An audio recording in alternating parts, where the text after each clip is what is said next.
கவனிச்சு பாருங்க. இன்னைக்கு ஒவ்வொரு ஊழியக்காரரும் ప్రతి సేవకులు எல்லாருக்கும் ஆண்டவர் யார் மூலமா அவங்களுக்கு சுவிசேஷத்தை சொல்ல வச்சிருப்பார். దేవుడు ఇప్పుడు సేవకులందరూ రక్షింపబడ్డారంటే కారణం ఏంటి?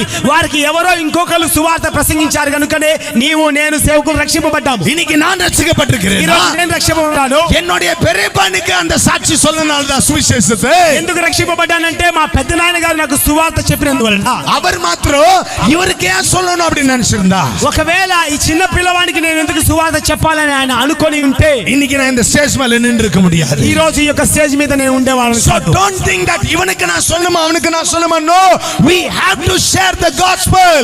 ఇతనికి సువార్త చెప్పాలా అతనికి చెప్పాలా ఇతనికి చెప్పకూడదా అని అనుకోవద్దు. అందరికీ సువార్త చెప్పాలనేదే దేవుని యొక్క చిత్తము. ఆమేన్. హల్లెలూయా. హల్లెలూయా.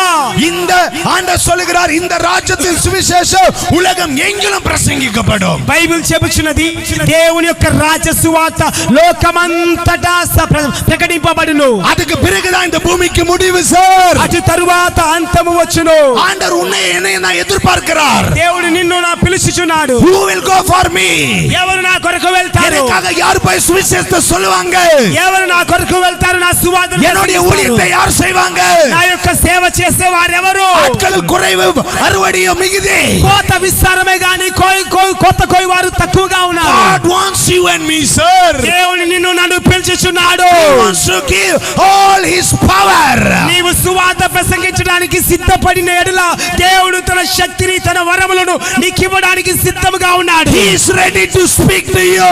ఆయన నీతో మాట్లాడడానికి సిద్ధంగా ఉన్నాడు. If you have the zeal to preach the gospel, సువార్త ప్రసంగించాలనే వైరాగ్యము ఆశ నీలో కలిగి ఉంటే God is ready to use you sir. దేవుడు నిన్ను వాడుకోవడానికి సిద్ధంగా ఉన్నాడు సార్.